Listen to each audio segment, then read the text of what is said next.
Hello दोस्तों, कैसे हैं आप लोग। उम्मीद करते हैं आप सब लोग अच्छे होंगे। चलिए एक नया टॉपिक देखते हैं। What is main hardware components. So computer में मेन हार्डवेयर कंपोनेंट्स कौन कौन से चीज़ होते हैं उसके बारे में हम डिस्कस करेंगे इस वीडियो में। तो उससे पहले देख लेते हैं व्हाट इज कंप्यूटर हार्डवेयर। तो हार्डवेयर क्या होता है। So computer hardware include the physical component of a computer. Personal PCs are electronic device that use microchips to process information and many include desktop computer, laptop और tablets.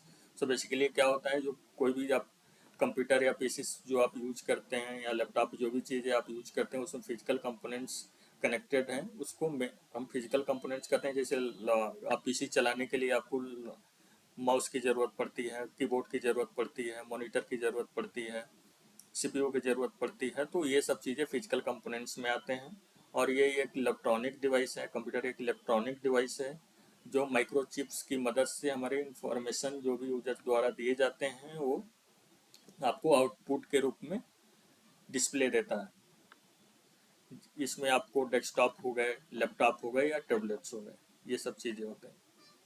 So overview of main hardware components. So overview देख लेते हैं main hardware components क्या क्या होते हैं। तो first है सेंट्रल प्रोसेसिंग यूनिट, जिसको शॉर्ट में हम सीपीयू बोलते हैं। उसके बाद से मदरबोर्ड हो गया, मेमोरी हो गया, स्टोरेज डिवाइस हो गए, पावर सप्लाई, वैसे ग्राफिक्स कार्ड जो जीपीयू हम बोलते हैं। उसके बाद से कूलिंग सिस्टम, इनपुट डिवाइसेस, उसके बाद से आउटपुट डिवाइसेस, उसके बाद से नेटवर्किंग कंपोनेंट्स। सो बेसिकली ये क्या होता है कि ये मेन हार्डवेयर कंपोनेंट्स है जो सीपीयू के अंदर ही रहते हैं। जो एक सीपीयू रहता है उसके अंदर ये सब चीज़ें पाई जाती हैं, ये सब कंपोनेंट्स पाए जाते हैं। CPU, motherboard, RAM, storage device, PSU, GPU, cooling, input output, networking devices या कोई पेरिफेरल डिवाइसेस जो कीबोर्ड, माउस और एक्सटर्नल डिवाइसेस जिसको हम बोलते हैं। तो चलिए देखते हैं सीपीयू क्या होता है। तो बेसिकली ये ब्रेन ऑफ कंप्यूटर होता है, जो कंप्यूटर का मेन दिमाग होता है, responsible for executing instruction and processing data. Basically ये कोई भी इंफॉर्मेशन यूजर द्वारा जो जो दिया जाता है उसको ये प्रोसेस करता है। इसके अंदर कंपोनेंट्स होते हैं सीयू, जिसको कंट्रोल यूनिट बोलते हैं, जो डायरेक्ट ऑपरेशन विद सीपीयू, जो डायरेक्ट सीपीयू से ही इसका कम्युनिकेट होता है। उसके बाद से एलयू होता है, इसका कंपोनेंट एलयू होता है, जो कोई भी अर्थमेटिक या लॉजिक रिलेटेड जो इंस्ट्रक्शन यूजर्स द्वारा दिए जाते हैं इसके अंदर ही परफॉर्म होता है। जैसे कि आप देख सकते हैं ये सीपीयू है, इसके अंदर ही सब फंक्शन पाए जाते हैं और इसके अंदर ही ये सीयू और एलयू होता है, जो मदरबोर्ड पे ही, ये जो सीपीयू है ये मदरबोर्ड पे ही लगा रहता है। इतना छोटा है, देख लीजिए आप लोग यहाँ पे, ये सीपीयू है। इसके बाद से मदरबोर्ड। तो मदरबोर्ड क्या होता है, the main circuit board that connect all components of the computer.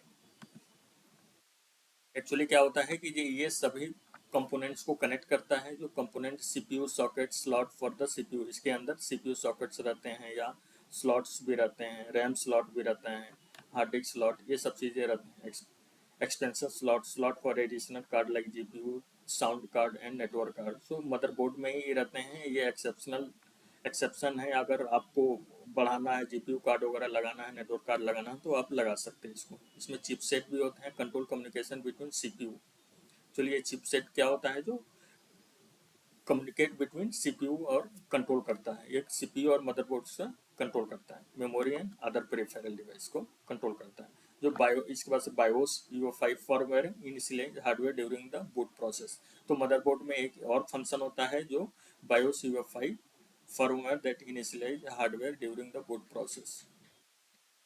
तो ये इसका एक फंक्शन है जो बूट करने के समय ये फर्मवेयर को चालू रखता है, जिससे हमारा हार्डवेयर सभी प्रोसेस होता है। तो ये देखिए ये बराबर पूरे मदरबोर्ड्स हैं। ये मदरबोर्ड का आप देखेंगे यहाँ पे, इसके अंदर ही सब चीज़ें लगे रहती हैं। ये कूलिंग फैन हो गया, ये रैम स्लॉट्स हैं, रैम स्लॉट है, इसमें आपको ग्राफिक्स कार्ड भी लगा सकते हैं। ये सीपीयू यहाँ पे प्लेस होता है, जो सीपीयू आप देख सकते हैं यहाँ पे सीपीयू लगता है। इसके बाद से इसमें बहुत सारे छोटे छोटे चिप्स लगे रहते हैं, कनेक्टर लगे हुए हैं, ये सब चीज़ें आपको मदरबोर्ड में ही मिलते हैं।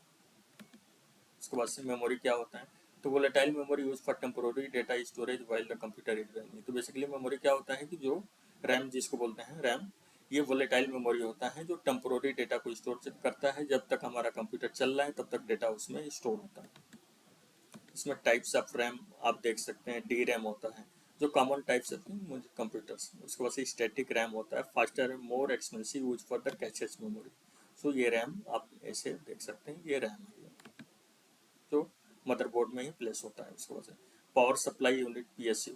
उसके बाद से पावर सप्लाई क्या होता है देख लेते हैं। Convert electrical power from outlet into usable power of the computer components. तो बेसिकली ये पावर सप्लाई को कन्वर्ट करता है, जो हमारे रॉ पावर जो आते हैं उसको ये कन्वर्ट करता है, जो जो भी कंपोनेंट्स वगैरह है उसके हिसाब से ही ये कंट्रोल करके पावर को सप्लाई करता है मदरबोर्ड के द्वारा। उसकी वजह से इससे कंपोनेंट से केबल एंड कनेक्टर, इसका कंपोनेंट पीएसयू का केबल एंड कनेक्टर होता है।